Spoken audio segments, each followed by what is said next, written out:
दोस्तों, भगवान को किसी ने नहीं देखा, इसलिए ये किसी को नहीं पता कि वे परेशान होते हैं कि नहीं। लेकिन भगवान के द्वारा रचे गए इंसान को हम सब ने देखा है और वो परेशान होता है। इस संसार में ना के बराबर लोग होंगे जिनके जीवन में जब उथल पुथल होती है, मन जब दुविधा में होता है, तो भी वे शांत होते हैं। लेकिन ऐसे बहुत से लोग हैं जो अपने अशांत मन को काबू में कर उसे शांत कर लेते हैं। और ये कोई जादू नहीं है, बस कुछ बातें समझना है और फिर खुद को ट्रेन करना है। कल हमने आपको बताए कुछ टिप्स अशांत मन को शांत करने के लिए। आज उसी पर कुछ और बात करते हैं। मन को सुकून पहुंचाने का दोस्तों एक बहुत बढ़िया तरीका है किसी जरूरतमंद की मदद करना। निस्वार्थ भाव से किसी के काम आना हमारे मूड और फील गुड हार्मोन्स को अपलिफ्ट करता है। अगर बिजी रूटीन आपकी परेशानी का सबब है तो हर रोज रात को अपने अगले दिन के कामों की एक लिस्ट बनाएं और उसको भी प्रायोरिटाइज करें कि उस लिस्ट में से कौन सा काम पहले करना है, कौन सा बाद में, कौन सा छोड़ा जा सकता है और किससे मना किया जा सकता है। अगर परेशानी इस बात की है कि किसी काम में अटके हैं और रास्ता नहीं मिल रहा, तो उस काम के लिए उसकी अच्छी तरह से रिसर्च करें, उसके बारे में अपना ज्ञान बढ़ाएं और फिर बेहतर स्ट्रैटेजी के साथ फिर से उसे अप्रोच करें। चाहे छोटे छोटे कदमों से ही सही, पर आगे बढ़ते रहें। कभी कभी पीछे मुड़कर अपनी प्रोग्रेस का आकलन करें कि शुरुआत से कितना आगे आए हैं, तब मोटिवेशन ज़रूर मिलेगा।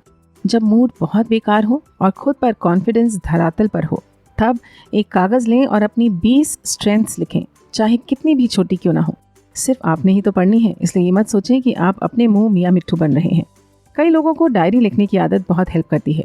जो भी वो फील करते हैं वो अपनी डायरी में उड़ेल कर दिल हल्का कर लेते हैं और कई बार ऐसा करने से बहुत क्लैरिटी मिलती है दिमाग को। अपनी प्रोग्रेस ट्रैक करना भी डायरी की मदद से आसान हो जाता है। अकेले में खुद से सकारात्मक बातें करिए। नेगेटिव टॉक आपको पीछे ही ले जाएगी और अशांत मन को और अशांत करेगी। बहुत ज़रूरी है कि आप पूरी नींद लें।